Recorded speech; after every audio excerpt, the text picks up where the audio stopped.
Welcome to Elevating Consciousness, the podcast that brings you mind-expansive conversations into the heart of what matters most. I'm your host, Artem, and our guest today is Delson Armstrong, a maverick meditation teacher and author. At the age of 16, disillusioned with conventional life, he embarked on a pilgrimage to the Himalayas, where he spent 6 to 8 hours a day practicing various forms of meditation, studying sacred texts, and receiving guidance from masters across multiple lineages. Through this intensive training, Delson developed the rare ability to enter nirodha-samāpatti, a meditative state marked by the complete cessation of perception and feeling for extended periods of time. These claims have been rigorously examined through neuroscience research, with findings published in a 2023 paper titled Cessation of Consciousness in Meditation. He is also the author of a Mind Without Craving and a 5-volume series on dependent origination. Delson currently teaches the optimal mind system, a synthesis of diverse practices designed to align the body, mind, energy, heart, and consciousness to catalyze deep insight and transformation. Although deeply informed by traditional models of awakening, Delson takes a universal approach and does not adhere to any single doctrine or path. He believes that idealized systems rooted in specific cultural norms and structures must be reimagined and innovated to meet the needs of a modern world.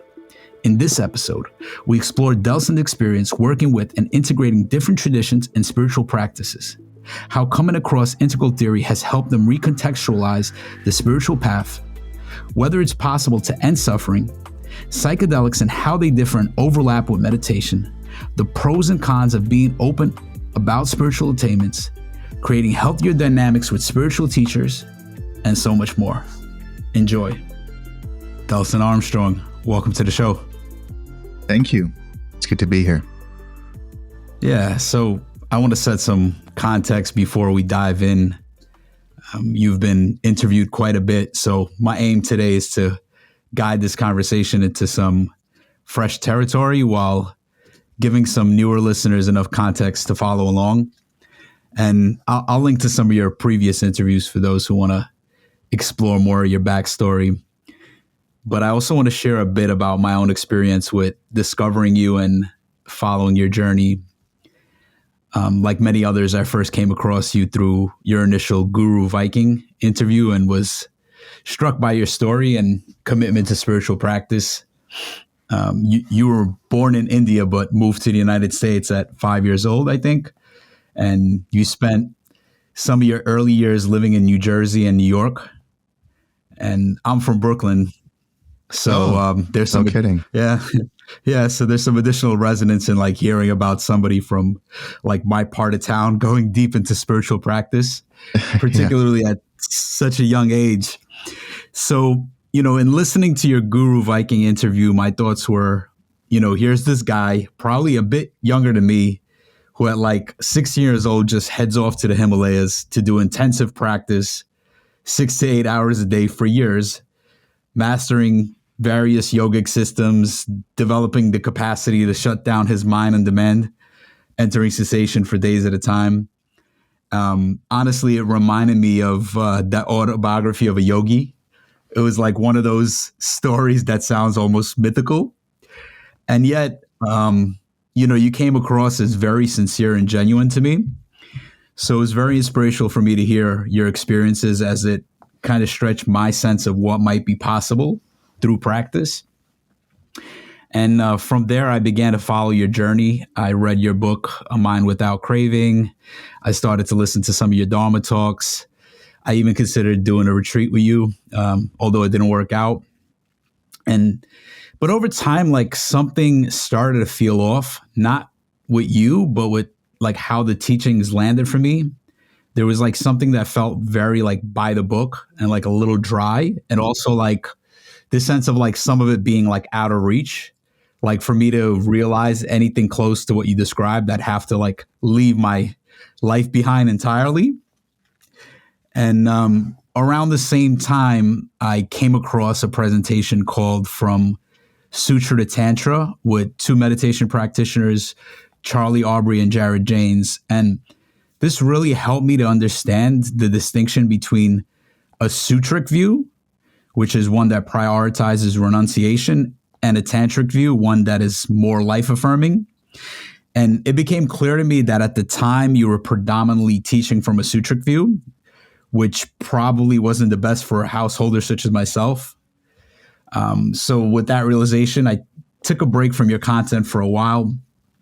And then a little later afterwards, I ended up coming across this 5-hour video critiquing you and the TWIM community, which initially threw me off because it was like really detailed. It seemed well researched, and it seemed like it was raising some valid points.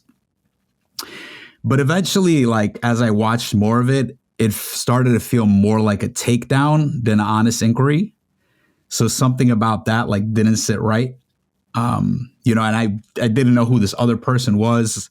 So it was just kind of, this whole thing. And not long after that, I saw your video about you renouncing your attainments, which I found rather courageous because there was a kind of humanness that showed up in that moment.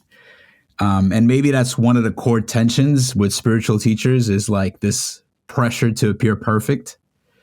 And you stepping back from some of those claims that you initially made, it felt like a challenge to that dynamic. So that's just kind of, there was a lot there, but that was just kind of my overview of, experiencing you and your journey. And there's a lot there, and there's many threads that I'd love to explore more in depth today. But I also want to give you some space if you want to respond to anything that I just said. Yeah, no, thank you for that.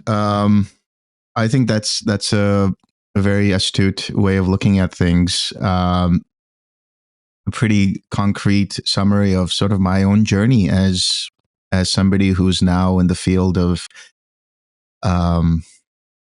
providing the Dhamma, as you can call it, a teacher, a mentor, whatever it is. But yeah, I think that's a great summation of my experience so far. And I will say that, my experience with the suttas was immediately after I kind of did this first retreat and only retreat in my life in terms of a Buddhist retreat, mentored by David Johnson, who was a direct student or has been a direct student of Bhante Vimarahamsi.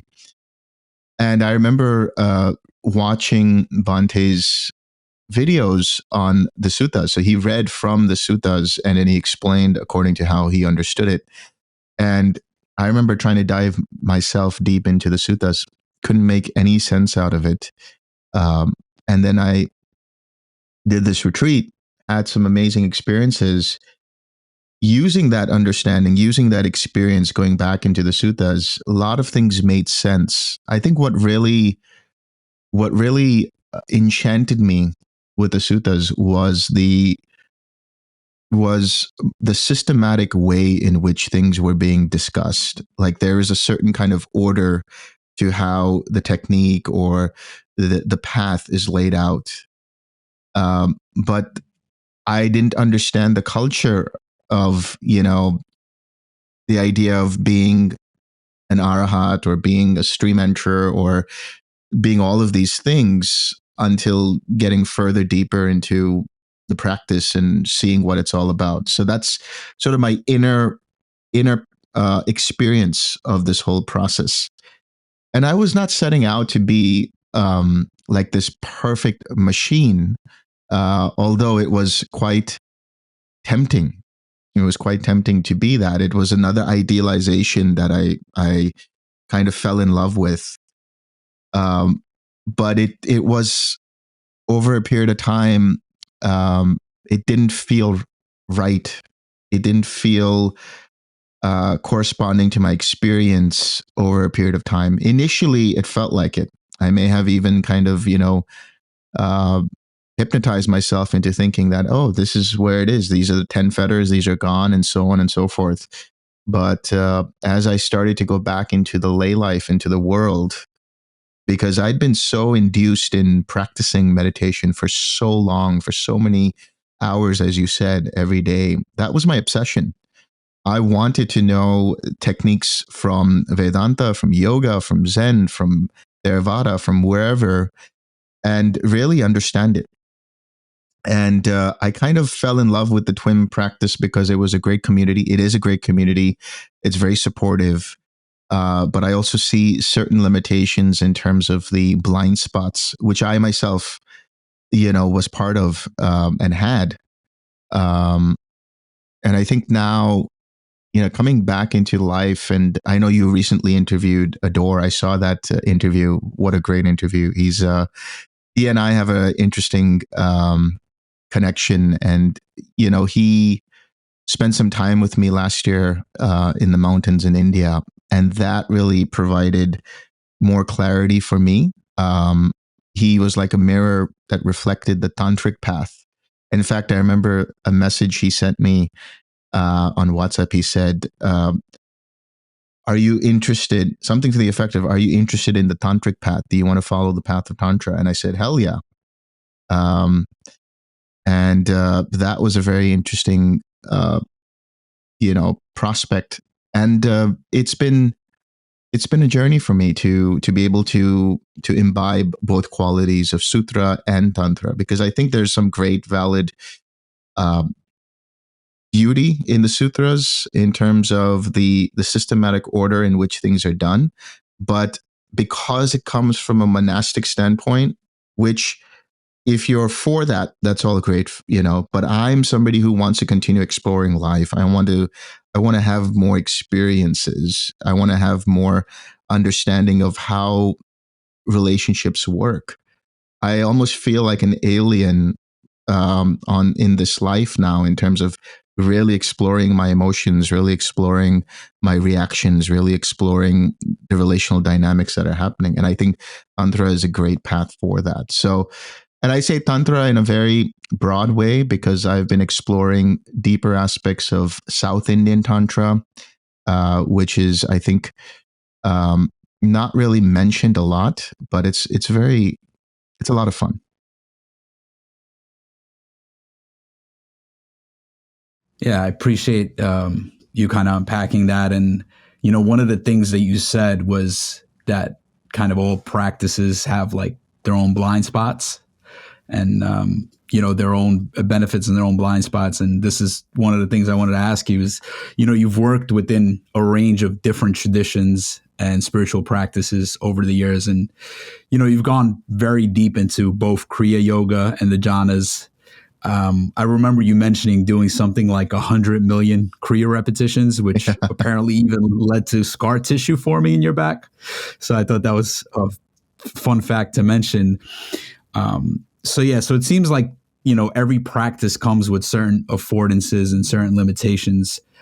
What do you see as the gifts and blind spots that can emerge from specific methods like Kriya or jhana? What role do these different practices play for you? How do they come together in your current approach that you call the optimal mind system? Oh, yeah. So the way I see it is like all of the different practices that I have done personally have come from a certain kind of cultural bias. Primarily, let's say, in the Indian culture, and when we talk about Buddhism, especially Theravada Buddhism or even Mahayana Buddhism, um, and to some extent Tibetan Buddhism, because they have their own culture in terms of the Tibetan practices, but they all have their roots in ancient India. And there's a certain kind of cultural context in there that over a period of the last 5,000 years, because if you take into account Vedanta, Kriya Yoga, the Upanishads, all of these different practices that have evolved through India and the culture, there are certain kinds of biases. And those biases are then taken by certain teachers, whether they're from India or elsewhere, and it becomes further fossilized. And that sort of calcification of a certain cultural mindset or perspective then just becomes seamlessly sort of embedded into the practice. And one of the beautiful things about Kriya Yoga, as I've learned it from Forrest Knudsen, he has some great videos out there. He has a channel, and he's learned it from the lineage of Panchanan Bhattacharya, who was one of the first lay students of Lahiri Mahashaya. In fact, what was interesting is Lahiri Mahashaya told him, like, if you want to learn from me, you need to become a lay person. He was actually a monk who went to him and asked him for the Kriya initiation. And he said, go renounce your monkhood, go into the lay life, start earning some money, and then I'll start teaching you Kriya. And because he was very adamant that it should be a householder technique and process. And Forrest has done a very beautiful job of laying out the practice in a way that is for the modern context without all of the fluff of Indian mysticism and cultural biases. And I really appreciate that. I myself was kind of stuck in those biases when I was getting so obsessed by the different Kriya practices that are from other lineages as well, and even Vedanta. And when we talk about Buddhism, I've seen how Buddhism operates as such in places like Cambodia, where I spent some time, in places like India. And my experience, my personal experience with that is Buddhism is to Asia in the same way that Christianity is to the West. Because nobody is necessarily a practicing Christian. They're just going to church maybe every Sunday or on the main holidays or whatever. Or even if you're Jewish, you don't necessarily go to synagogue every time. You just go on the high holidays, and that's pretty much it. So the depth of practice in Buddhism, ironically enough, I found more in the West than in Asia. And my experience with that has been with Bhante Vimramsi's teachings. He was frustrated with the Vipassana stuff, the Vipassana community that he was practicing from, specifically Burma. And he saw that it was creating a lot of aggravation and tension in his mind. A lot of people went for 10-day retreats, 20-day retreats, 40-day retreats, 3-month retreats. They came back and said, oh, this is wonderful. But there was no real personality change as such. And so he came from that perspective that there must be something else. And he went back into the suttas under the guidance of another great teacher, Bhante Punaji, who I never had a chance to meet, but I've seen some of his videos. He actually came to Dhammasukha once, and he actually lived in the same cabin that I'm staying in now. But he also was of the nature of going back to the suttas, the original Pali canon. But the one blind spot of maybe a many blind spots is that, again, it's coming from a certain culture. We have to understand that if you look at the character of the Buddha, he was a prince, or he was from a princely family, and so he was a Kshatriya. So they have a different idea of what that means for life. You have the 4 so-called castes: Brahmins, Kshatriyas, Vaishyas, and Shudras. And there's a certain way of behaving, a certain way of looking at life. So it is actually, it can be difficult to divorce or decouple the culture from Buddhism. And I think the Buddha, in some of the sutras, it shows through. The cultural parts of it shows through. And culture, as we know, is an evolving process. It continues to change over time. But the facets of Buddhism, which are universal to anyone who has a human mind, can be applied whether you're living in India or living in the US or at some point living on Mars. Because the essence is what I'm always interested in. And that's what my journey was about, was to find those strings of commonality outside of the cultural conditioning and outside of this dogmatic sort of view that I am better than you, or this particular tradition is better than this particular tradition. I still see that in TWIM. And I don't think I want to do that battle. I will just do what I can in terms of my teachings so that I can tell people, like, hey, this is what I've learned. but there's much more that you can look at, and maybe you might want to look at this or that. So those are the sort of, let's say, blind spots that I see, some of the things that I see from my experience and seeing people in the community. Again, I'm not bashing them. I'm just saying that it's a long process of cultural indoctrination that has seeped into these different traditions. But in terms of the techniques themselves, in terms of the practical aspects of, Vedanta, yoga, Sankhya, and Buddhism, there is a wonderful sort of relationship that's had between teacher and student, or mentor and protege, where there's direct giving of knowledge, which then transmutes into wisdom through the practice, through the step-by-step processes. And this is what I like about the Eightfold Path or the Eight Limbs of Yoga, is that they're not based in any, or very little, I should say, based in the cultural norms of gods and goddesses, and, it should be done this way and should be done that way. It's like, no, this is the universalities. Don't be an asshole, be a good person, and then you have a more stable mind, and then you're ready to practice. And then you'll experience these altered states that are happening because of your mind that is collected. And from there, because of that mind, you'll start to see insights into the nature of reality. And those are universals. Yeah, it's interesting what you were saying about, going to Asia and there being more of this cultural Buddhism, which is kind of similar how, in the West, we have this notion of the cultural Christian, like we're all culturally Christian, whether we practice or go to church or not. It's like a lot of like the foundations, a lot of our beliefs are based on Christianity.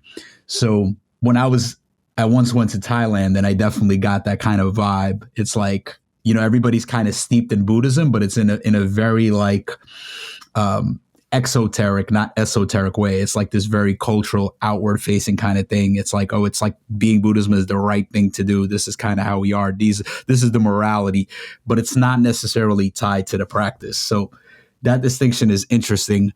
There was something else you were saying, the fact, like this notion of superiority that you sometimes see in different traditions. And are you saying that you still feel that there's something like that with TWIM, like this notion of like, this is the way to awakening, or this is the best way to awakening, or something like that? Oh, for sure. For sure.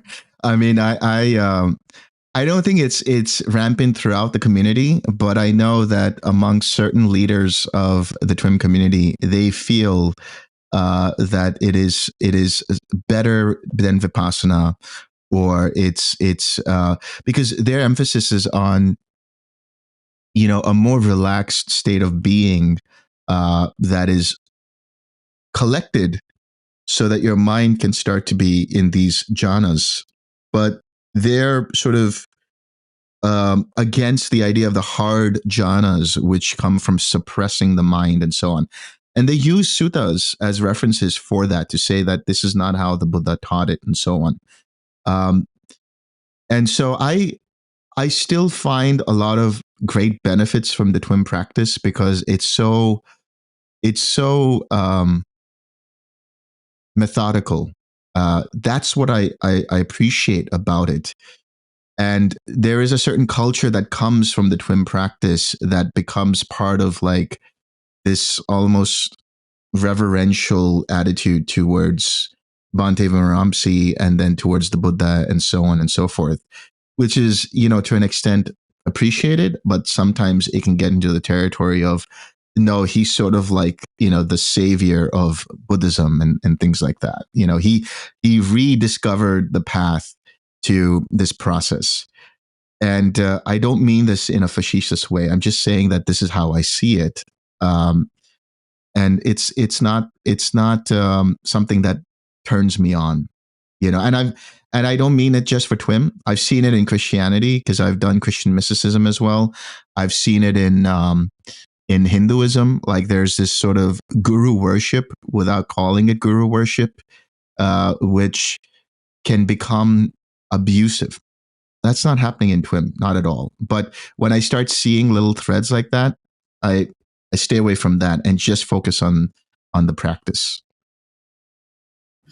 Yeah, this notion of idealization, and yeah, I feel like we could definitely circle around to that. I think I remember reading.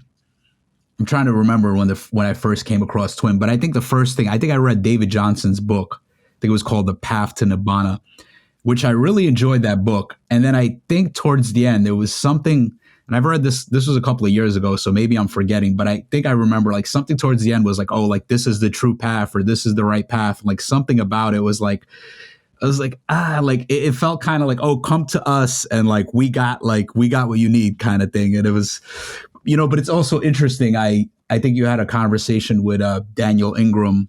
I mean, you had several with him. And one of the things he was saying in one of those conversations was this notion that, every kind of tradition and every kind of sangha, and they kind of, we got like the best thing. It's kind of like the marketing thing, and everybody just like maybe the Vipassana and Mahasi Sadao, like his method was like that was the main thing, and they were like, we're taking students to awakening, and then Bhante and Ramsey comes in. It's like no, they were missing this one piece of smiling, the smile, and like that's the thing that he would talk about, having the smile on the face and just really relaxing.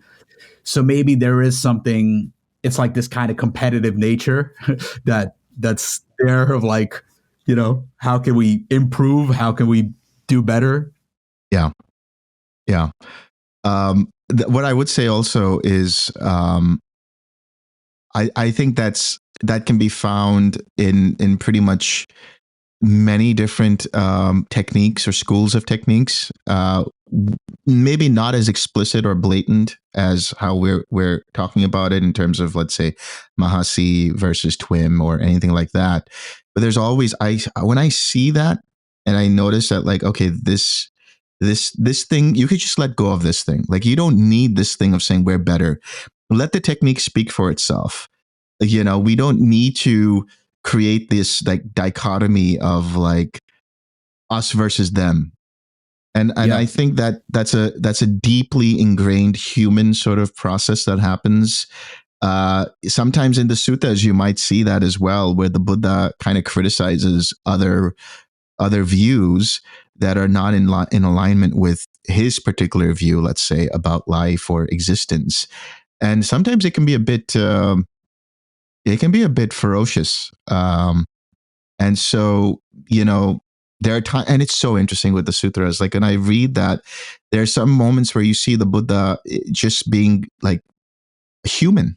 He gets pissed off at someone. He's like, how can you say that? You're like this or you're like that. He criticizes. And in other points, he talks about like views, let's not get attached to views. Let go of views and so on. And I try to direct people in that direction whenever I start to see that, like, oh, we're better than them, and be like, let's just let go of that view, and let's also see this part, which is the Buddha could get annoyed. He could get tired. He was a human. He did all kinds of things that were human. And so this perfectionist attitude or this idealization of what it means to be awakened and what it means to be enlightened, is not helpful. It's not, and by the way, it's not just in Buddhism. It's in Vedanta as well. It's in yoga as well. Vedanta has the idea of the Jivan Mukta, which means one who is liberated by living. And therefore, for such a person, they won't do A, B, C, D, and E. They won't eat meat. They won't do this. They won't do that. And all of these things.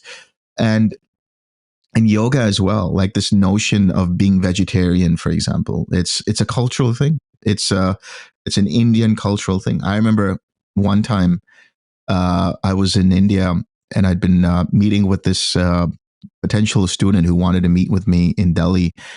And he invited me to the JW Marriott, really nice hotel. And we went there and we ate at the buffet. And he had a friend of his or somebody who called themselves a yogi, a yoga teacher.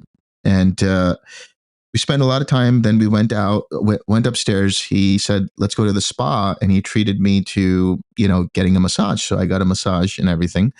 And we relaxed and we went back to the lounge and just talked. and he retired somewhere. And then the yogi that was there, he was talking to me and he said, "Don't you feel ashamed of yourself?" And I said, "What do you mean?" He said, "How could you just eat all this chicken?" I remember seeing him eyeing my chicken like it was a very bad thing. And then he's like, "And then you're getting massages, you're letting women touch your body like that." And he was like, "If this was the Himalayas, I would have taken my sword and chopped your head off." And so That's crazy. yeah, yeah. So it's everywhere. That kind of perspective that they hold on to certain views.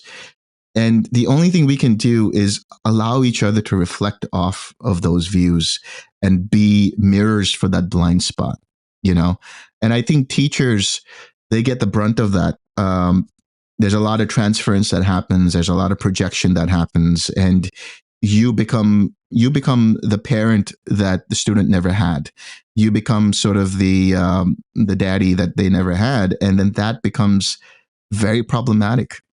You don't intend to do that as a teacher, but it just happens psychologically. And one of the things that has happened is like these 5-hour videos that have come up where I might have failed to be the person that they were expecting me to be. And that creates like an extremist view. Like they go from idealizing. I remember there was this one student who just thought I was God, and he would say that to everybody. And then, like, because I did something or said something or a series of things that he didn't like, he went in the opposite direction and he produced like this 5-hour video about how terrible I am and all of these things. I can't control that, but it is something that people should be aware of. Is you are your own teacher. I say that all the time. You are your own teacher. Your mind will show you your own blind spots if you are open enough to see them and open enough to allow for criticism. I'm open enough to allow for criticism as much as I can until it gets belligerent and just, unhelpful. And that has helped me grow. One of the things, Door, it's so funny because I was in a phase where I wasn't speaking with Door for a while, and I'd been just with myself. And he met with Andrew Holacek, who's another great teacher. I don't know if you've had a chance to see any of his work, but he attended one of Andrew's events, and he was talking, my name came up at some point. And through Andrew, he suggested I read this book called Finding Radical Wholeness by Ken Wilber. And I thought Andrew suggested it. And then later on, Dor told me that he had suggested it to Andrew for me to check it out. But in any case, I'm very grateful for Dor to do that, because it's so helpful to see those different buckets of, waking up, showing up, cleaning up, growing up. All of these things are just so integral. I mean, that's why it's called the integrated path to our evolution on this planet. Yeah, no, I appreciate you bringing it up. And that's definitely something that I wanted to bring up, as well as I was going to come to this later. But since you mentioned it now, is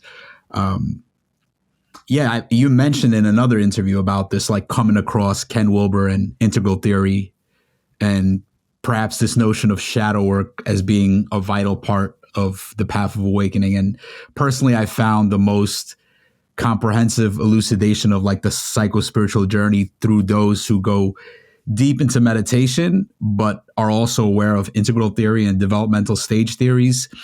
Wilber's book, The Religion of Tomorrow, does a good job of framing Buddhism through a developmental lens, like how it just develops on itself. And Dan Brown and Dustin DePerna are longtime. They're my meditation teachers, and they're longtime collaborators of Ken Wilber. So I find that a lot of their perspective was like informed by that. Aside from the notion of like shadow work, is there anything else you're finding that like integral theory is opening up for you? Perhaps like even more comprehensive view of the path of awakening, and maybe like, oh, for sure, like you mentioned. Yeah, for sure. I think what I love about that book, and I think probably it's just the way Ken looks at awakening, is that he somehow is able to reconcile the the Buddhist and the Hindu path, which means that there's the path of emptiness, which is the ultimate realization of Buddhism.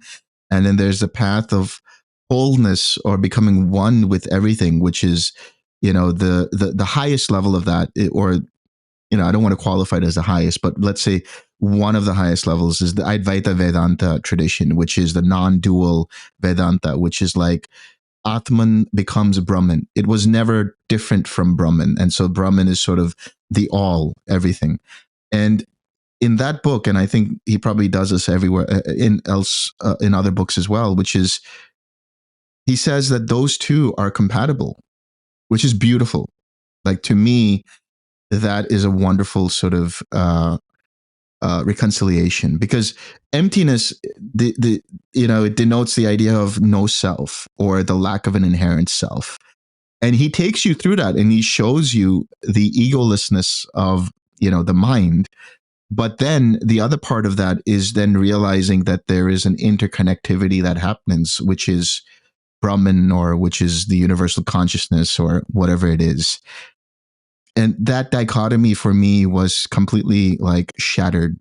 And I don't see a difference between what is the notion of emptiness and the notion of the Brahman Advaita Vedanta non-dual experience. They're just different angles of looking at the same thing. They're like different doors leading to the same room. Yeah, it's this notion of integrating true self and no self. And a lot of times you hear there's a lot of like disagreement about that, right? Depending on what your tradition. And I've seen some of these like debates and conversations, and somebody coming more from a Advaita background or somebody coming more from a Buddhism background. It's like the metaphysics gets imported somehow, and then like the arguments become around the metaphysics, rather than it's like, what is your direct experience? Yeah. So I think this. I think this is a big question for a lot of people on the path, and this is the question of suffering, and what is it, and to what degree can it actually be alleviated through spiritual practice? And it even might be kind of the main question people ask themselves on the spiritual path. And for many people, suffering is a big word that describes something devastating. But from the Buddhist perspective, suffering is any clinging, any attachment, any subtle dissatisfaction we experience. So even deep practitioners likely feel some subtle discontent, even if someone has the capacity, such as yourself, to access cessation. You can't stay in that state forever. And unless they're a monk, they have to navigate worldly matters, which almost always brings some kind of dissatisfaction, even if it's subtle. And Judah Krishnamurti once said, "Do you know what my secret is? I don't mind what happens." And I've sat with that line, for a lot. And, I could relate to it to some degree. Like, the fewer desires and attachments we have, the more free we are. But at the same time, what parent could honestly say, "I don't mind if my child dies," right? So while teachings like that could sound very profound, but sometimes I wonder, like, who can genuinely live like that? And even if we could, is that even desirable or psychologically healthy? And, I can definitely say that meditation has helped me suffer less and has helped me create less suffering for others. But I can't say it's ended my suffering. And, some might say, well, you just haven't gone far enough on the path, and fair enough. But then there's, someone like you've meditated over 30,000 hours. You've gone deep into multiple traditions, probably went far deeper than most people ever will. And in one interview, and I think this was with one of your conversations with Dor, you mentioned still experiencing pain, grief, and suffering like anyone else. You also talked about your attachments to your mom and your sister. And to me, that sounds like being human. So yeah, I'd really love to hear like your perspective on suffering and this whole idea of the end of suffering. Do you think that's truly possible, particularly for householders? And like, what might that look like? So yeah, that's a very good question, and there's a lot to unpack there because the notion of suffering is kind of laid out in the Sutra model as being three kinds of categories, right? One is the dukkha, which is the suffering of suffering. There's the viparinama dukkha, which is the suffering of change, and there's the sankhara dukkha, which is the suffering of an inherent sort of existential kind of suffering. And I tend to agree with the idea that suffering, as a translation, is it's a bit too dramatic. It's too like, oh, that's heavy. That's way too heavy. But I like Lee Brasington's way of looking at it, which is it's a bummer. Things can be a bummer. It that kind of softens the blow. But the word dukkha, it really means that things are kind of out of balance. There's a certain level of imbalance in the way things are happening, because dukkha really is like that. I always give this analogy, like when you're shopping in the grocery store and you take one of those carts, and there's always one wheel of the shopping cart that's just a little off, and you're trying to just push. And that's dukkha. That's like one part of life is just a little off. And you can't escape that. Like something or another is going to happen, right? But what we can help alleviate is our perception of what's happening. So we can learn to continue to transform our perceptions of whatever is arising. And I'm not talking about spiritual bypassing. I'm talking about real look at, okay, I'm suffering because I'm looking at it this way. Is there, maybe it's my blind spot, maybe it's my trauma, maybe it's a trigger that's causing me this suffering in this moment. Can I transcend that somehow without suppressing it? And so the human existence is suffering. I mean, it is going to be there whether you want it or not. And to be awakened is the realization that you've been suffering. Like some people I see, in some circles of my friends from high school and elsewhere, where you can see that they're suffering, but they're blind to that suffering. That's a certain level of ignorance. And they suppress that through um, abusing their body, abusing their mind with certain substances, or, getting addicted to certain things, whether it's, traveling all the time, or buying the next best product, and whatever it is. These are all different ways of trying to deal with that suffering. And so the Buddha comes along and he says, first, we have to understand that there is suffering and accept that there is suffering. That's the first noble truth. The second is there's a cause and condition for this suffering, which is namely craving. What is that craving? It's an obsessiveness of the mind to either want something, to push away something, or to identify with something as me, mine, or myself. That's a very simplistic way of looking at it. But basically what he's saying is there are certain causes and conditions. But there's also cessation of suffering, which is an experience of wisdom. It's that cloudless sky mind, as I call it, where the mind is free of any kind of obscurations, free of any kind of concepts, contrivances. And that space is a nibbana mind. And that's accessible to each and every one of us. But does that mean it's going to stop us from suffering at all? I don't believe so. So the fourth noble truth is trying to perfect that path of the eightfold path, the cultivation of continually imbuing the mind, imbuing our life with that non-contrived nibbanic field, the nibbana dhatu, the element of nibbana, as it were. And I think so long as you have a body, so long as you have a mind, you're going to suffer. You're going to suffer, but you will be able to recognize that suffering much faster, I believe. And you'll be able to understand, how do I let go of the suffering? How do I transform this suffering? Is there a lesson to be learned here? Is there a way in which I can transmute it somehow? Or can I just stay with it? That's another methodology, right? Is to acknowledge, stay with it, and see if anything comes from learning with it, you know? And I'm not talking about the Vipassana, like just watch the suffering, watch the pain, and observe it. You can do that if you want, but it's a deeper level of recognition that there's suffering going on in this moment.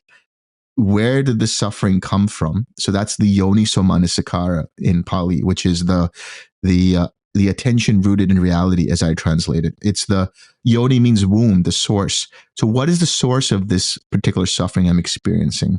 And that is the awakened path. That's the awakened mind. There are people who might not find that attractive, and that's fine.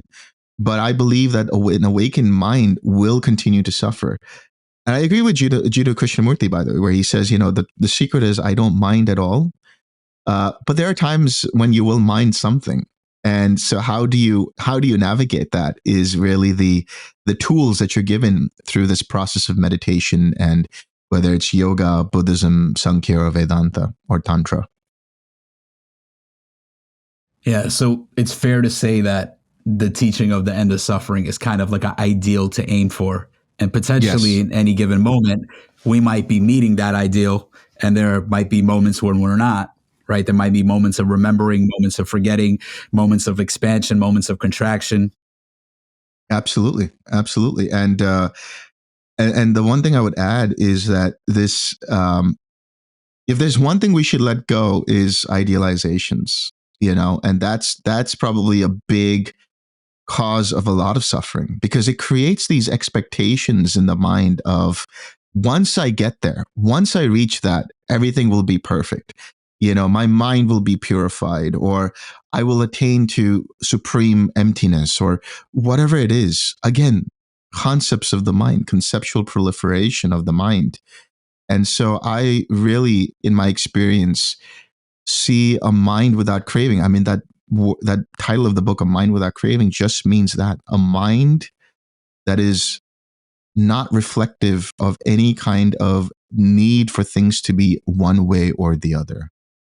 And it's an evolutionary process. It's a process, which means it's not static, it's not fossilized, it can't be you know, turned into a thing. It is a process that you continue to go through and continue to transform through and with. Yeah, no, I think that's a beautiful way to orient to these teachings. And it also feels like a relief, because I think a lot, I definitely have that tendency to kind of idealize stuff like that. And actually, the other practitioner that I mentioned that kind of introduced me to the sutric versus tantric view, they would say that, yeah, like you're going to suffer. Like, as long as you have a body, Yes. you're going to have some suffering. So yeah, it's just, yeah, like just coming to terms with that. And it's like, okay, how do we suffer better? How do we learn from our suffering? How do we, reiterate on these cycles of contraction and expansion, and just kind of ride those waves more skillfully, maybe? Yeah, absolutely. Absolutely. It's like, again, that notion or analogy of the shopping cart. You know, what do you do with the shopping cart? You might find another shopping cart, but that might still have, like, every single shopping cart might still have that third wheel or fourth wheel that is just, somehow unstable. So what do you do with it? You learn how to navigate with it. You learn how to, you don't stop shopping. You actually continue with life, and you continue doing what you need to do. You just find better ways of navigating.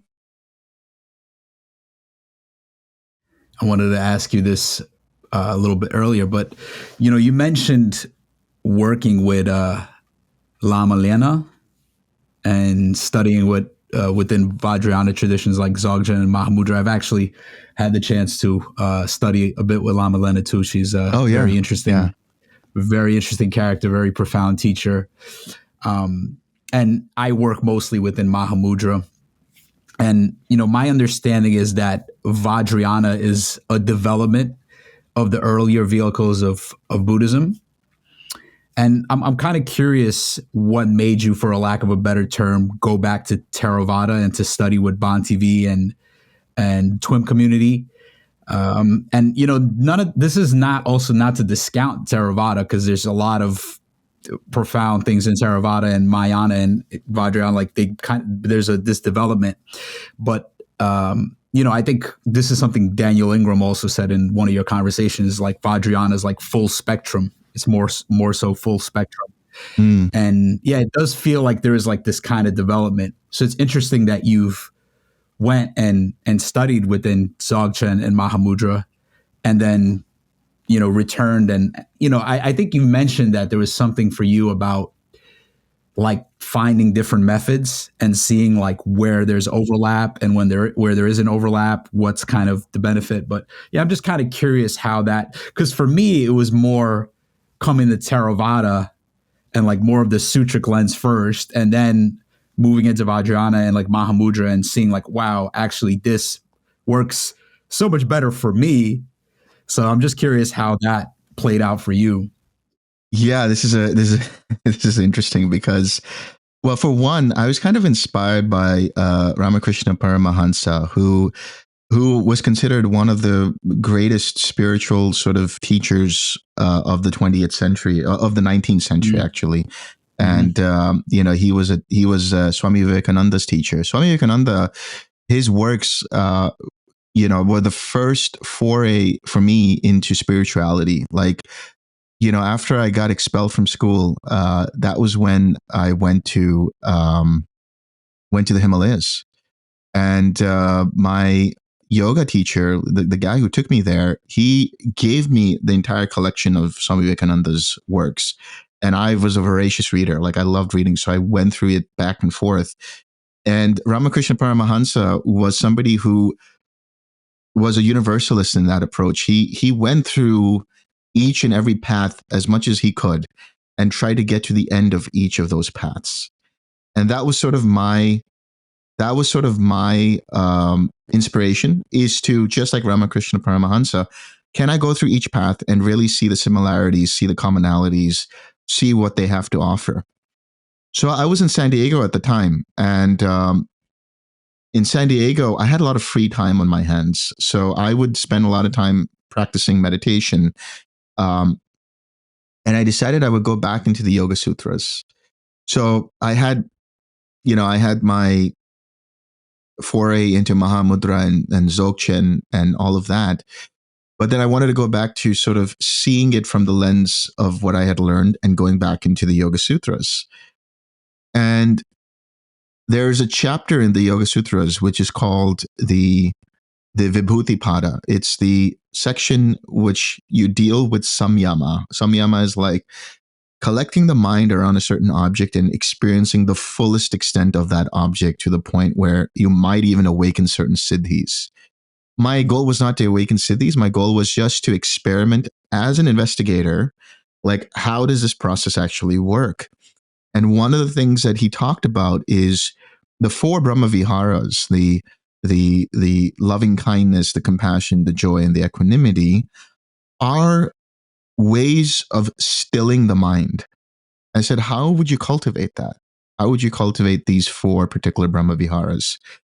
So I went online, searched for this thing, Brahma Viharas, and who's teaching it. I came across Sharon Salzberg. It didn't really interest me. Then I came across Bhante Vimoramsi's videos. And then I remember listening to one of his videos about Nibbana. And he pointed it in such a beautiful way. It was like, oh my God, I have to try this out for myself. So that was my entry point into the twin practice and going back into the Theravada practice. Before then, no idea what Theravada was. No idea, like, in terms of like the suttas, in terms of the content of Theravada. I knew there was the distinction between Theravada and Mahayana and all of that, but not really delving deep into like the suttas. So that was sort of my entry point, was doing these experiments with the Yoga Sutras and then going and finding a suitable teacher who could show me the path of the Brahma Viharas. And then the rest is sort of, it took a life of its own.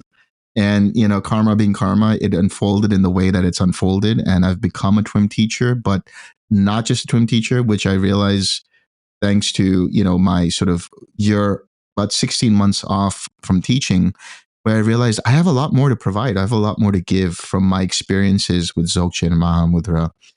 Kriya, Vedanta, Sankhya, all of these different practices.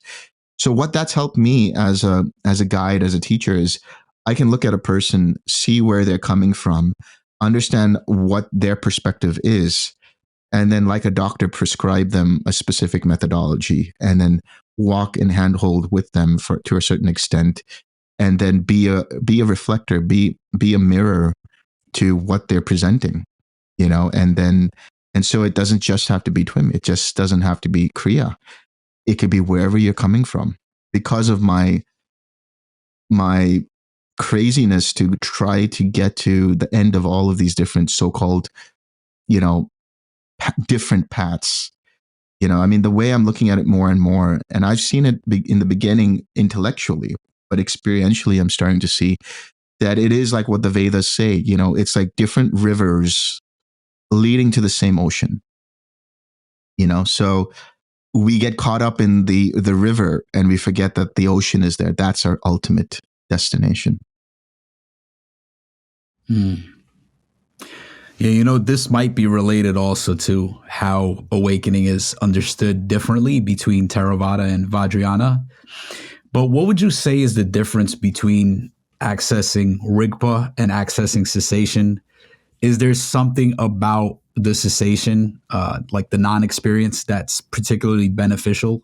Because it seems like, there could be a lot of people that practice in Vajrayana and maybe more of like the householder stuff, people that aren't going on long retreats, that aren't necessarily, experiencing cessation. So I'm just wondering how those, the notion of Rigpa and cessation might, in your experience, is different, and what they afford. Right. So when we talk about cessation, especially in the Twin practice, it's a cessation of perception and feeling. And Bhante added this word consciousness, so cessation of perception, feeling, and consciousness. But in the original suttas, it just says cessation of perception and feeling. And I have the ability to go into this particular space in which there's total lack of any kind of consciousness. But the more I have understood it, and the more I see it based on the evidence of the research that I was part of as a subject of these couple of research programs investigating into the jhanas and investigating into the cessation of consciousness, I think it's more about the cessation of perception itself, which is the mind continues to conceive notions and ideas, and that's how we have the prediction of what we see. We create an image. And so the cessation of perception and feeling is we are completely void, our mind is completely void of any predictive modeling systems, so that we are just seeing things as they actually are. And at a certain point, the mind might just drop completely. Like that feels like there's a lack of awareness. That feels like there's no awareness there. But I think what happens, if I were to interpret it, is that there is still mind, there's still body, there's still stuff going on. It's just that all of the conceptualizations that have happened cease or are on pause. So it's not like the cessation of consciousness. It's the cessation of like all notional activities. And what that feels like is there's a break in the system. There's a reboot process that happens. There's like the film reel, there's some footage that's missing because there was no perception possible there, Rigpa is in my perspective, or from my perspective, it's the fundamental consciousness. It's the consciousness that is not vijnana, that is not dependent upon the eye, the ears, the nose, the tongue, the body, the mind in terms of everyday activity. It's what's left after you let go of all things through the perspective of emptiness. And that thing that is left is the Nibbana Dhatu. So Rigpa, the clear light mind, Nibbana, whatever you want to call it, Brahman, it's just whatever is left. But it's not a concept that the mind comes up with. It's like a delayering process that comes to this thing. And then whatever we call it is our conceptualization of it, is our perception of it after the fact of experiencing it. So we might call it Rigpa because that's the kind of, territory that we're coming from. We might call it Brahman because that's the territory we're coming from. We might call it the Nibbana mind or the Nibbana dhatu. We might call it the luminosity, the luminous mind, and so on. So cessation is a process which creates that gap for us to like stop all notionalizing, all conceptualizing, to get to that space which we can call Rigpa, which we can call the Nibbana field. Yeah, but then also cessation is not a requirement for that realization, the realization of Rigpa.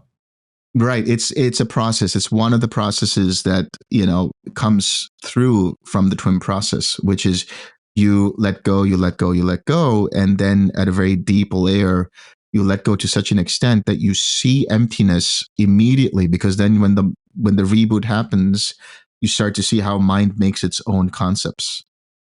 Right. And then that wisdom allows you to kind of just relax back. Generally, it takes a few times or a few tries for people to really stabilize in it. But again, like you said, it's not necessary. It's just one pathway. It's just one way of doing it.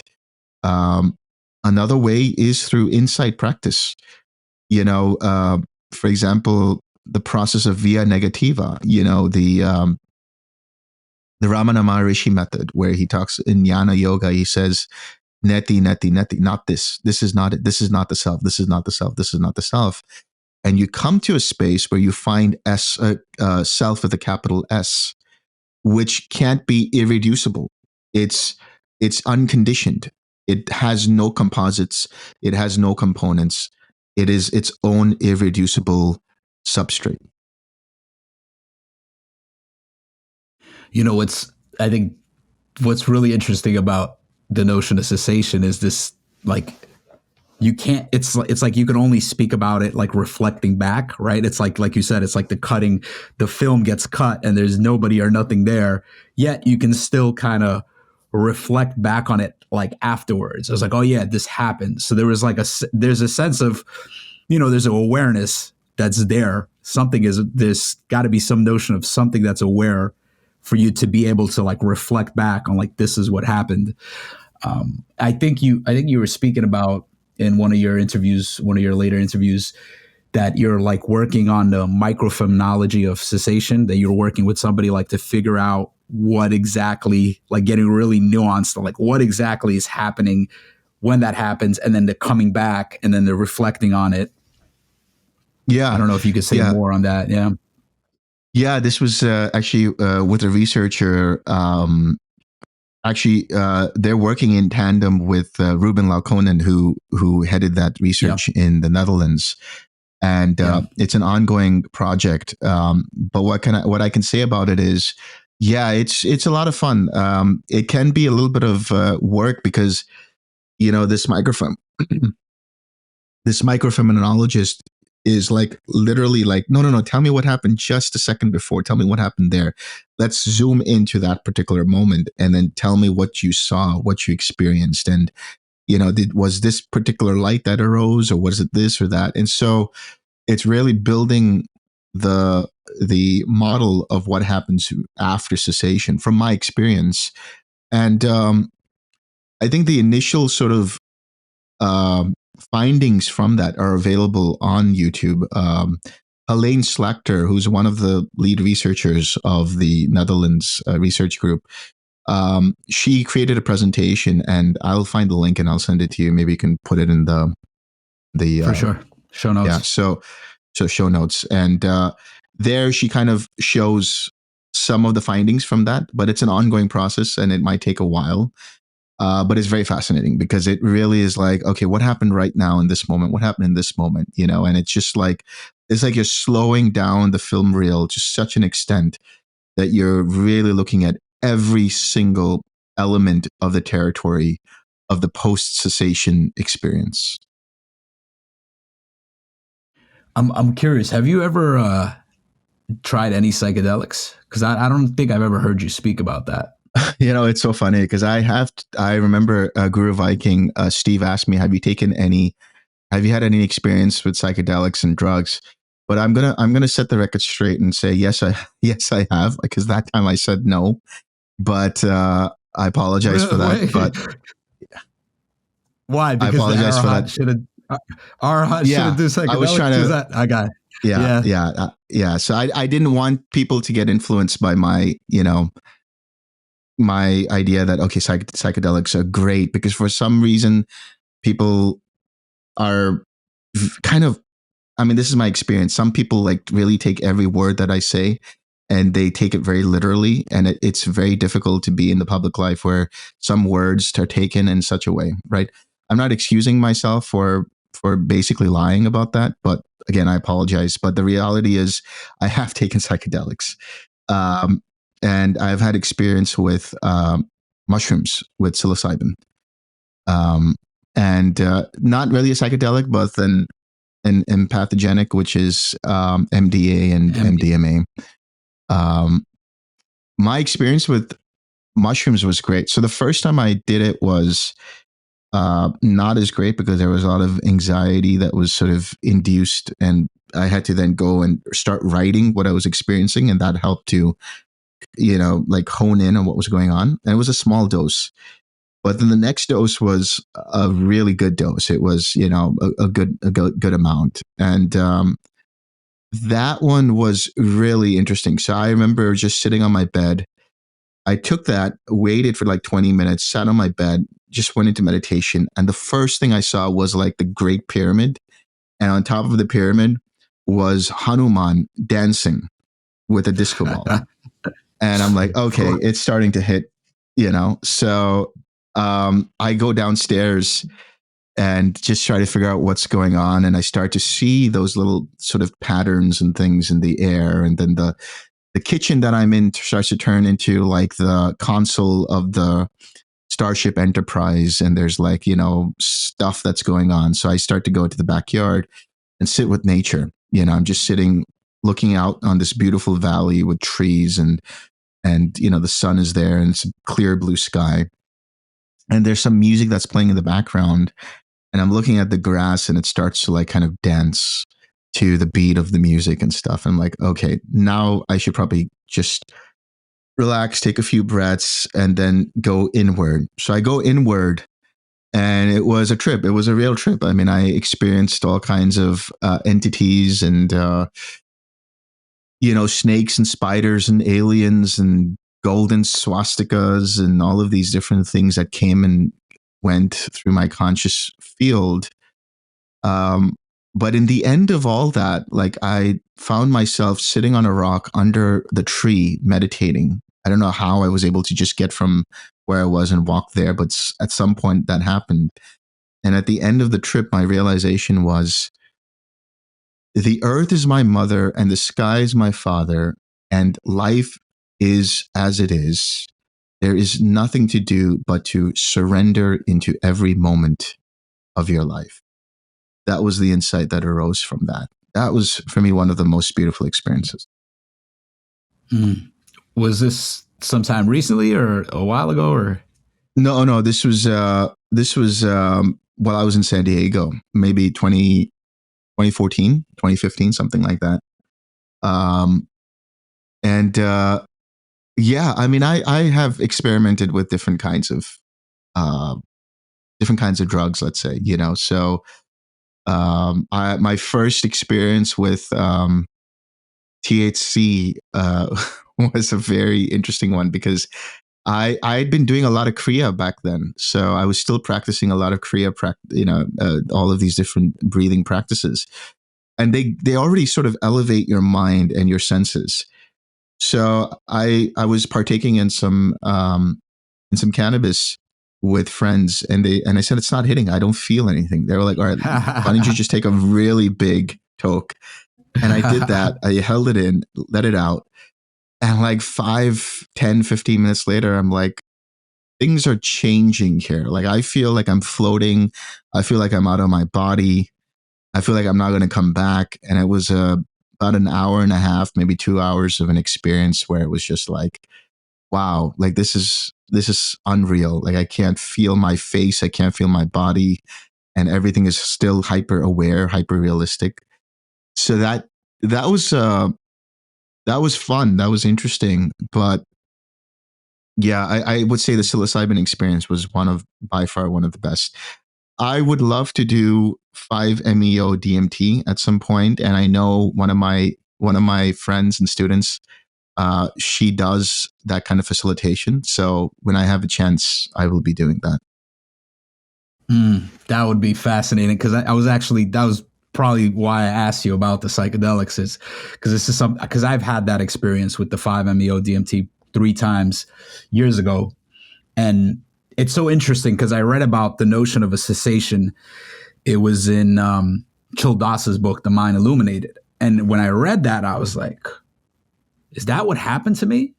And I still don't know. It's like it's because that experience is so profound, and it does seem like there's something like maintaining your awareness because I see that some people have that experience and they don't know what the hell happened. They're just like they can't really reflect on it. I feel like I can reflect fairly well, but it's still like there's still aspects of it that maybe wasn't able to retain. And when I read cessation, when I read this notion of cessation, I was like, is that what happened? Was it like everything kind of shut off, but there was still this notion of awareness, and then it was coming back and everything was kind of rebooting? And I have no clue. I actually wanted to bring this up in my conversation with Dor because maybe he had the experience too. So I'm trying to find like deep I spoke to Daniel Ingram about this too. Like I brought that up to him, but he never had the experience. And because I want to talk to like meditators that have had cessation experiences through meditation because I haven't, and then also used 5-MeO, and then like being able to kind of compare that and see like what are the differences, what is afforded through these psychedelic experiences that maybe isn't afforded through meditation, or is it like similar type of stuff? So it's interesting that you brought that up as well. Well, it's I was offered that back in 2022 by this same person, and I just didn't feel ready yet. And so now it's a different ball game for me because I have a friend, a really good friend of mine, who's also a meditation teacher, and he had an experience with it, and he was telling me about his experience, and I said, "Oh, this is very interesting. It sounds a lot like you know like nirodha, and then like the experience of unification with Brahman, and it's a very non-dual experience that he was sort of describing."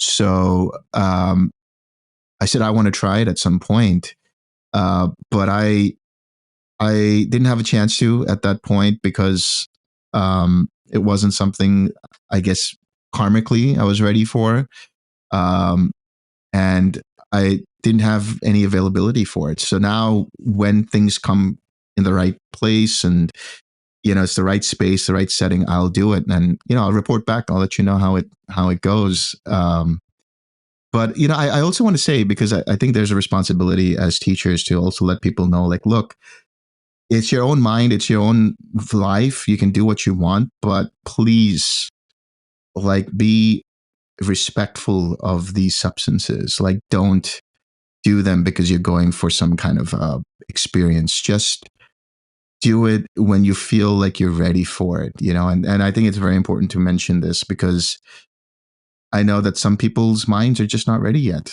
So, and there are some who have had these experiences, done these psychedelics, and then come to meditation, and then come to the process of Buddhism, and so on and so forth. Yeah, So that was me. That was my path. yeah. Yeah. Yeah. And no, I appreciate you bringing up that word of caution. And I also want to mention like my teacher, Dan Brown, he would say there is a risk of getting attached to these experiences. And I've definitely experienced that, particularly with the 5-MeO DMT. It's, people say you can't get addicted to psychedelics, which you can't, but you can still get attached to the experiences. And my teacher Dustin says it's not necessary for awakening. So that's just something to keep in mind for people. It's not necessary. I do think there's maybe other things that are afforded through these experiences, particularly my experiences with ayahuasca. I feel like you can definitely release a lot of trauma and stuff like that. Like I've experienced releasing trauma from my body from from using that medicine. So I do think there might be different things that are afforded, but once again, I don't think psychedelics are necessary for awakening. So yeah, and that's an interesting point because the way I look at psychedelics is they are okay. So I have a personal theory of how spirituality came through, and it might not be my own theory. It might just be because I've seen, and it's just the mind has kind of taken that and created that theory. And I was watching this documentary called A Story of India by a guy named Michael Wood. It's a really interesting documentary. But the very first episode talks about this substance called soma. In the Vedas, Soma, soma. And it's, the rishis, the sages would drink copious amounts of it and then like start writing these poetic verses that then became concretized into the Vedas, these hymns to the gods and all of these interesting sort of philosophical discussions. And so, Michael in the documentary is very fascinated by it. He's trying to find the source of where this soma is. And he goes to Turkmenistan. He finds himself in Turkmenistan, where Victor Sarianetti, who was a Soviet era archaeologist, discovered this sort of terrain. And in this terrain was like a mausoleum and like burial of horses and all of these things. But there was also like this bowl, an offering bowl. And in it were the ingredients for what they thought was soma, or maybe could have been the ingredients for soma. And so he asked him straight off, like, what are those ingredients? And he said, it's cannabis, opium, and ephedrine. And so it might have been, we don't know exactly what the ingredients are, but my take on it is, I think at some point in our evolution, humanity was basically inspired by these psychedelics, by these substances, by these medicines to connect with different dimensions and bring in and download certain information about life, existence, the gods, the different realms, and so on. And this is where we have now mythology, which then turn into, religion in some cases, shamanistic communities and so on. But I think at some point, at least in ancient India, the source ran out. The source of these psychedelics ran out.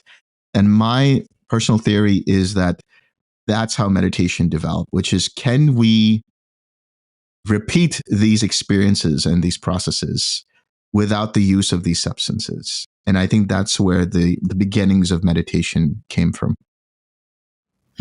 Yeah, that's interesting. And I think a lot of what you're saying, there's actually two books that talk about similar stuff. There's a book called The Immortality Key by Brian Morasco, something like that. But I think he also speaks about this and how like psychedelics played the role they played in religion. And there's another one called The Sacred Mushroom and the Cross, and kind of speaks about how like a lot of Christianity was influenced through psychedelics. And, people have different opinions about that. But yeah, there's definitely seems to be this kind of idea that psychedelics did play a role in humans connecting to spirituality and religion and these kind of things. So also, one more thing to add is, in the Yoga Sutras, when you read the Yoga Sutras, what I really like about the Yoga Sutras is that it's so non-judgmental. Like, it's probably one of the texts which is as non-culturally biased as possible,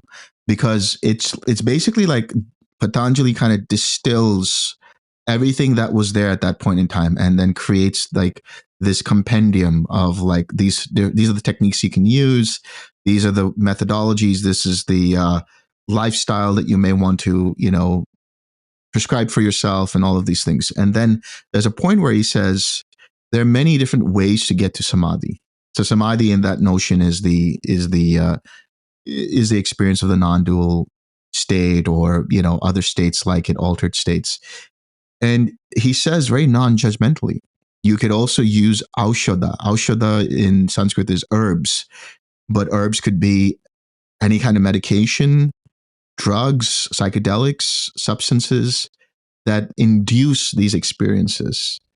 So, yeah, you could get to these states, but again, they're temporary. They're not necessarily going to help you in the long run, but they might give you a little glimpse. might give you a little preview that gets the ball rolling. So for those of you who are psychonauts and love to explore that territory, I would just say, try meditation, try doing it without the psychedelics, and see what insights arise for you. It might take longer, but patience will be rewarded with a beautiful experience. Yeah, wise words. And I do think putting them together is, I do feel like the fact that,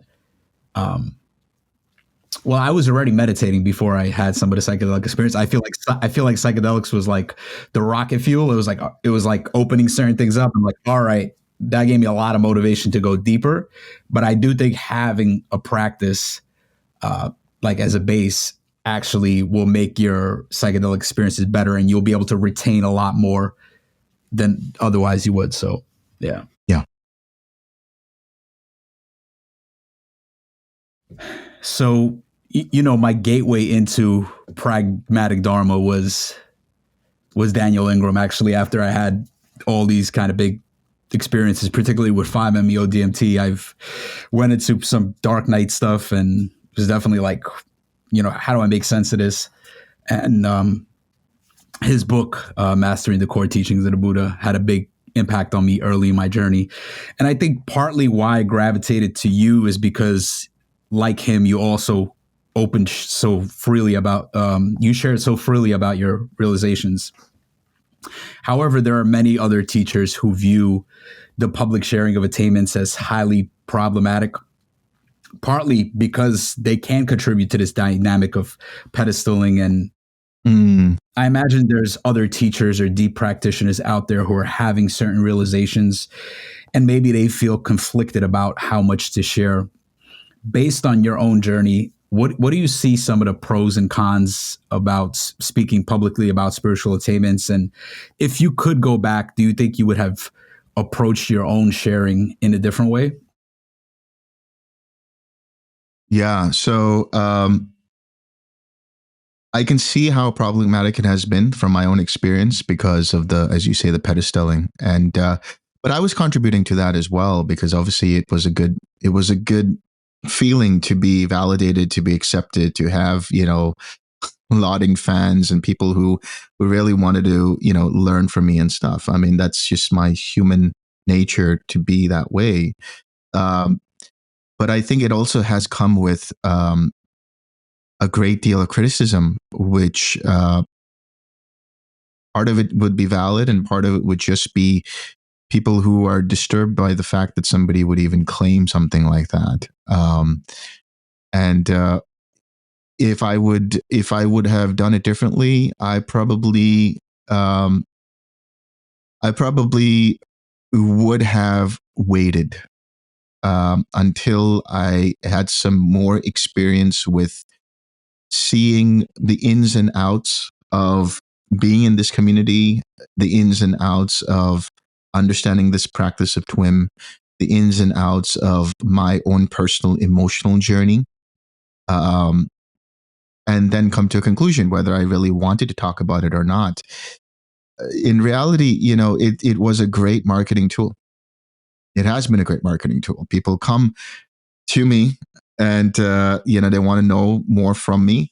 And sometimes that's a double-edged sword, because they just come out of the curiosity, which is it can be an innocent curiosity, but it can also be hella annoying because, you know, you want to be able to talk about these deeper topics, but people just are there because they want to be in your presence or they want to, you know, spend time with you or whatever. And it's not necessarily something that I can afford to do all the time. And, but having said all that, I think if you have had a valid experience and if the context is right for you to talk about it, then why the hell not? You know, because I think what Daniel has done from his own experience has sort of laid the foundation for more people doing this from their own experiences. And it's not just Buddhism, you know, uh, claiming full awakening, claiming enlightenment has always seen as a taboo in most spiritual circles, if not all, whether that's Buddhism, Vedanta, Hinduism, whatever it is, it's just, I mean, you think about like, that's a different level altogether, let's say, or a different context. But you think about like, if you were to claim yourself to be the son of God in ancient Judea, we saw the result of what that led to with the story of Jesus Christ, right? I'm not comparing myself to Jesus. I'm just saying from that context, claiming these things, and if they are real, they're real, but it comes with a price. The people that are really genuinely interested will be inspired by it, will want to come and learn from you, and that's one of the pros of it. And also, I think it's great to mess with the system. One of my missions in life is to fuck with the system. Is to I call myself the anti-guru because I find myself sometimes mischievous in that way. I see the bullshit of people, and I kind of call out on that, especially the traditionalists and especially the monastics. I have no enmity against the monastics, but there is a certain level of double standards that happens in the monastic community. Yeah, we talk about being in the lay life and with its challenges. I've spent a good deal of time with monks, and I have seen the level of politics and denigration and things that can happen. Does that mean all of the monastic community is like that? Not at all. But the ones that I know are like that have been, for me, a representation of the monastic community. And say for one or two people, maybe three at the most that I know who are monastics, are very genuine in their understanding and genuine in their application of the monastic life. So speaking of monastics, I know that Daniel has had a lot of criticism from the monastic community for what he's done in terms of, claiming arhatship. But what I love about him is that he says, well, let's look at it. Let's investigate it. He's putting his money where his mouth is. And he's saying, all right, anybody who claims to do this, why don't we go through the MRI? Why don't we have a rigid scientific study of this, if possible? And that might help challenge some of the, fossilized notions of these idealized levels of perfection. Yeah, it's kind of a double-edged sword because, it kind of puts you in the arena and puts a target on your back, like to speak freely about this because now people want to like actually challenge you. But there's also something for me that it's like if you really have the realization, like that's the whole thing, get in the MRI and like, because a lot of times it can be very cryptic. Teachers won't talk about it. And you sometimes wonder, well, what is your experience? And they might not share and be like kind of very secretive about it. So there is something that's very like, I think, refreshing and liberating for students and just for practitioners in general, like to have this kind of openness. And I do think it's, there's a lot of challenges around it that we're now running into. You ran into it, Daniel's ran into it, and others are going to run into it. But it's almost like a necessary movement towards, just the new development. It's like a new development in spirituality and spiritual practices that goes against a lot of like the traditional notions of what you're supposed to or not supposed to do as a realized being, Yeah. And I think it's an ongoing process. One day we'll all be dead, and there'll be a whole other generation of people who will be going through the same process, and they'll be having their own conflicts about it. But we may contribute to informing them of what might be the best option of how best to discuss these so-called secretive topics. Yeah. So I feel like we've touched on this multiple times a little bit in the interview. And, this is something I think about a lot. And that's like, how do we create healthier dynamics between spiritual teachers and students?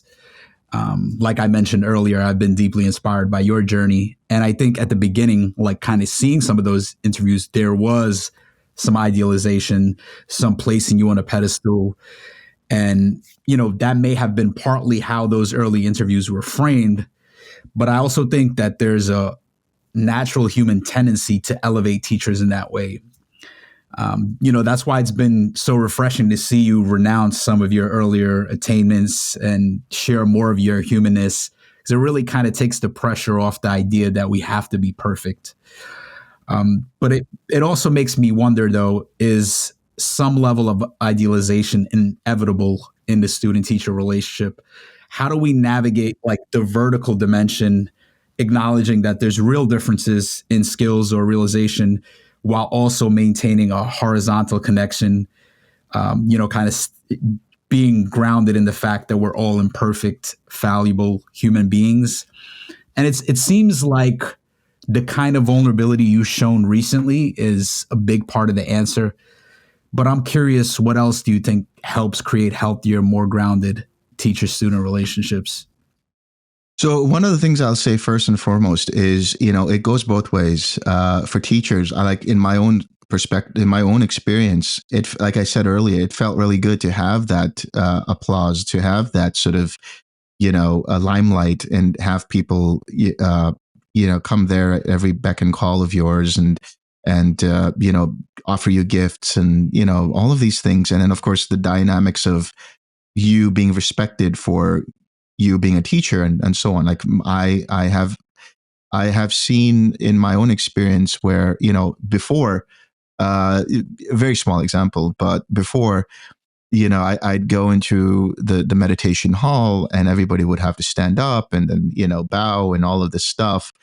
But nowadays I'm like, just screw all that. Just let me come in, give my talk, and I'll leave, and you guys can decide what you want to do. So, uh, and that's, for me, is refreshing. That for me is liberating in some sense, because I don't have to put on an act. I don't have to put on some kind of airs and things like that. There was a Substack that I wrote. I'll send it to you. I think it was about this particular thing, which is the guru worship that happens. The idealization of a teacher, and that student teacher relationship. But I also find that very valid, what you just said, the possibility that some level of idealization may be helpful. And how do we navigate that? How do we actually help ourselves understand that? Well, I think it's by setting healthy boundaries. So, in other words, what can happen, especially in, like, you see, like, these different kinds of cults, or you hear all of these scandals where the guru worship is so strong, especially in India, that it goes to a point where you break boundaries of a student.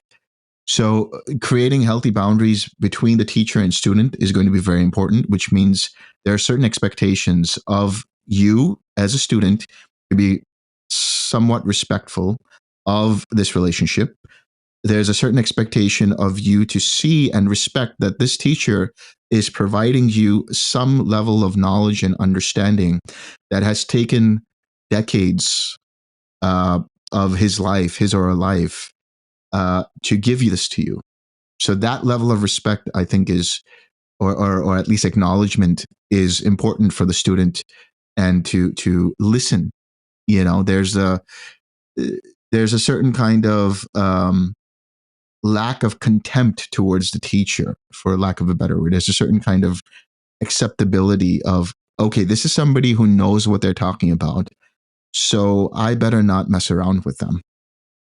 On the other side of that, the teacher should understand their responsibility, which is, you're only here to be a vessel of knowledge. You're only here to be the framework in which the student can grow and develop. But you're not going to do anything for them. You're going to show them. You're going to hold their hand for a bit, and then they have to start to walk on their own, with you helping them along the way just a bit. That's it. For you to do anything beyond that, and be daddy or mommy, or be this sort of, great God figure who's an avatar and representative of God's divine message, you are abusing that student's trust, right? So I think these parameters need to be set. And then the student can work within that framework, and the teacher can be guided by those kinds of boundaries. Yeah, I think, often too, like the difficulty, there's something different about being just any kind of teacher, and a spiritual teacher is like, it's like, well, you're an expert on everything. You're going to tell me what to do in every aspect of my life. It's not Yes. just meditation. Oh, yeah. You're going to tell me about my health. You're going to tell me about my relationships. You're going to tell me how to deal with money. And I think Daniel Ingram spoke about this. It's like, well, these realizations, these insights, they don't necessarily translate to every domain of life. So it's like knowing this, it's like kind of staying in your circle of competence, the teacher staying in the circle of competence, and the student also understanding like this is what the person does. Just like if I might come to a business coach, they might help me with business, but that doesn't mean they're going to help me with everything else. That's right.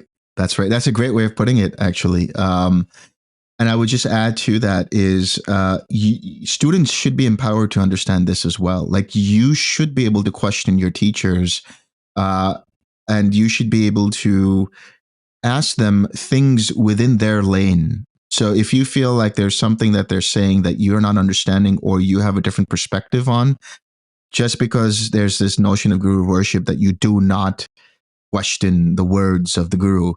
No, you have every right to do that. You have every right to ask them that. And, just to your point is, we as teachers, we don't have everything put together.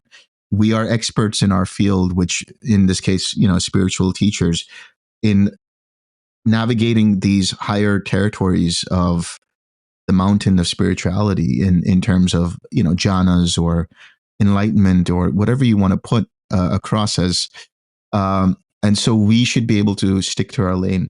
I can tell you my frustrations with that. I've had students who kind of, and this happens a lot in India because of just the way the culture is.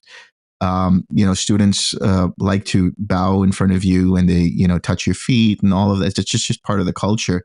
And then they go beyond that, and they're like, my wife is having an affair and she lied to me about this. What should I do about, so and so and so? I'm like, don't ask me, dude. I can't tell you. For sure. Yeah. Great. Well, Delson, really appreciate you and appreciate this conversation. I feel like we covered a lot, spoke about kind of integrating different traditions, some of the differences into Theravada, Vajrayana, Rigpa, cessation, the end of suffering, spoke about like being open about spiritual attainments and the pros and cons of that, and as well as how we can create healthier dynamics with our relationship to spiritual teachers. Is there anything else you want to mention before we wrap up today? Yeah, I mean, I like to close off by letting people know that, you are in control of your own spiritual destiny. That means that you are also responsible for how you decide to take on that destiny. So be mindful of that, be aware of that. And, people don't like me saying this, but I'm going to say it anyway. You're already liberated. You've just forgotten. It's a good note to end on. Thanks so much, Delson. Thanks, Artem.